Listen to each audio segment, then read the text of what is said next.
Bonjour à tous, bienvenue dans un nouvel épisode de l'Observatoire de l'immobilier. Aujourd'hui, on va analyser le secteur du Nord-Isère et de l'Isère rhodanienne en compagnie de maître Jean-Philippe Pauget. Salut Alex. Salut Jean-Philippe, ça va? Ça va. Bon, écoute, je suis très content de te retrouver ici à Morestel. Alors je le rappelle, à chaque fois, c'est vous les notaires qui m'invitez dans un lieu qui vous tient à cœur.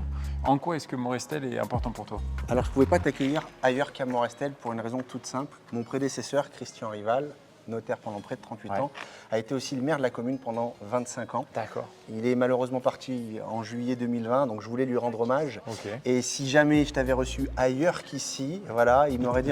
T'en aurais voulu. Il m'aurait tiré les oreilles, puisqu'en plus, il faut souligner que Morestel est la seule ville 4 fleurs du département de l'Isère. D'accord. Bon, écoute, on va en profiter.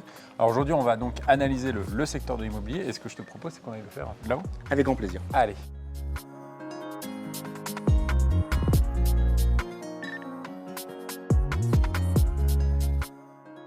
Alors Jean-Philippe, du coup, à la lumière de ce que tu avais vécu sur 2022, est-ce que tu t'attendais à peu près la même chose sur 2023? L'an dernier, lors de l'Observatoire de l'immobilier, on avait constaté une augmentation justement des taux. Ouais. Et compte tenu de notre secteur, on savait pertinemment qu'il allait avoir un effondrement du volume des ventes et que ça allait ajuster forcément les prix. Alors du coup, comment ça se traduit, cette baisse, au niveau des chiffres, quand on parle par exemple des maisons anciennes?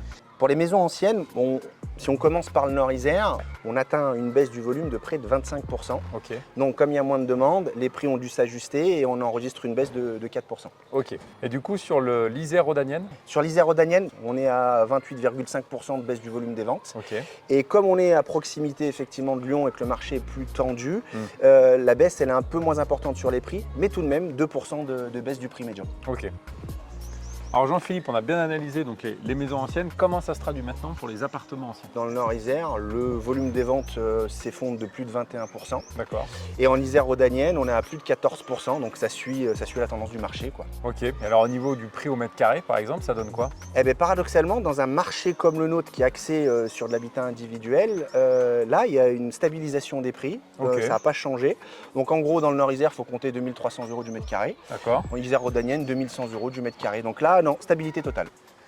Alors Jean-Philippe, sur d'autres secteurs, souvent on explique un petit peu cette baisse par des taux de crédit qui ont augmenté, par des difficultés aussi à contracter des crédits. Est-ce que c'est une explication que tu peux donner toi aussi? C'est totalement, même c'est l'explication. Pourquoi? Il faut revenir déjà sur le produit qui se vend le plus dans notre territoire. Ouais. C'est la maison individuelle. Ok. C'est assez logique, c'est que nous on récupère beaucoup de Lyonnais qui n'ont plus les moyens de se loger dans l'agglomération lyonnaise et donc du coup ils viennent chercher effectivement leur espace de verdure et autres. C'est aussi beaucoup les primo-accédants. Ouais. Et à ce niveau-là, effectivement, les primo-accédants, ils sont plus fortement frappés par l'augmentation des taux d'intérêt, puisque l'augmentation des taux d'intérêt augmente l'échéance. Ouais. Si on veut réajuster au niveau du pouvoir d'achat, il faut compenser par de l'apport, mais les primo-accédants n'en ont pas. Ils en ont pas. Donc ils n'en ont pas, donc le volume des ventes s'effondre, et les seuls qui restent sur le marché, parce que ça reste effectivement nos clients principaux, ce qu'ils font, c'est qu'ils réajustent leur cible d'achat.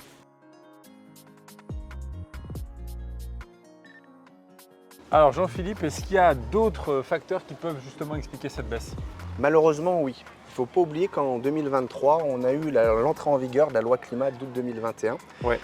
Et cette loi, parmi tous ces dispositifs, elle veut lutter effectivement contre les passoires énergétiques. Ouais. Donc on a des obligations complémentaires. Et on a notamment effectivement aujourd'hui, on avait le diagnostic de performance énergétique, mais un bien qui est mal classé en F ou en G doit produire un audit énergétique. On expliquait tout à l'heure que ce qui se vendait le plus dans le secteur, c'est les maisons. Ouais. Et le parc immobilier du secteur, il est assez vieillissant. C'est la raison pour laquelle effectivement les prix sont un peu moins élevés et qu'on attire les primo-accédants. Et aujourd'hui, le diagnostic de performance énergétique, l'audit énergétique, ça s'est invité sur la table du banquier. Le banquier ne se limite pas à regarder la capacité de remboursement de l'emprunteur. Ouais. Il va regarder si cette personne-là, en plus de son prêt, sera capable soit effectivement d'améliorer énergétiquement son bien, ou s'il sera capable de payer la facture de chauffage. Donc forcément, il faut mettre plus de budget et ça coince des acquéreurs et on en vient à cette baisse du volume des ventes. Alors Jean-Philippe, tu me disais à l'instant que les maisons anciennes, c'était le best-seller, le type de bien qui se vendait le plus. Forcément, quand on parle des maisons aussi, on parle également des terrains à bâtir. Est-ce que tu as quelques chiffres à nous donner sur les terrains à bâtir justement? On a une baisse du volume des ventes dans le Nord-Isère de plus de 44%. Ok.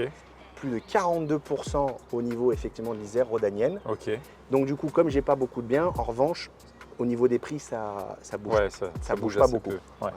Et ce qui fait qu'on a des prix qui sont assez élevés. Nord-Isère, il faut compter 157 € le mètre carré. Ok. Isère-Rodanienne, 171 € le mètre carré.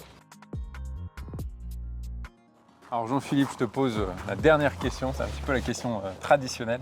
Comment est-ce que toi tu vois les choses pour 2024? Alors pour 2024, on a un début d'année timide, il ne faut pas s'affoler, puisqu'en début d'année, on signe en fait la suite des avant-contrats de la fin d'année 2023 qui n'était pas terrible, donc pas d'inquiétude. Par contre, depuis le début de l'année, on constate qu'effectivement, il y a un desserrement de la politique monétaire de la Banque Centrale Européenne. Les banquiers veulent effectivement de nouveau prêter et les taux baissent un petit peu. Aujourd'hui, on commence à avoir à ce jour, sur 20 ans, des taux qui passent sous la barre des 4%. Donc le marché refrétille un petit peu, ça devrait reprendre. Après, je dis peut-être une bêtise, j'en sais rien. Je pense que la vraie reprise sera à l'automne. D'accord. Il y a le temps de la baisse des taux Ouais. et il faut effectivement que l'acquéreur emprunteur il prenne conscience de cette baisse des taux. Oui, tu as toujours une petite période, un petit Voilà. peu de latence. Donc ça va quoi. frétiller à mon avis jusqu'au mois d'automne et ça devrait vraiment reprendre et je suis plus confiant en tout cas pour le début 2025. Merci beaucoup. Merci. On a pu découvrir avec toi donc cette cité des peintres. Et puis on termine cet épisode devant la Maison Ravier. Effectivement, l'un des beaux bâtiments de notre commune. Et un très bon peintre aussi. Bon, Exactement. merci à toi, à très bientôt. À bientôt. Et puis j'espère que cet épisode vous a plu. En attendant, on se retrouve sur passealactu.com et sur les réseaux sociaux.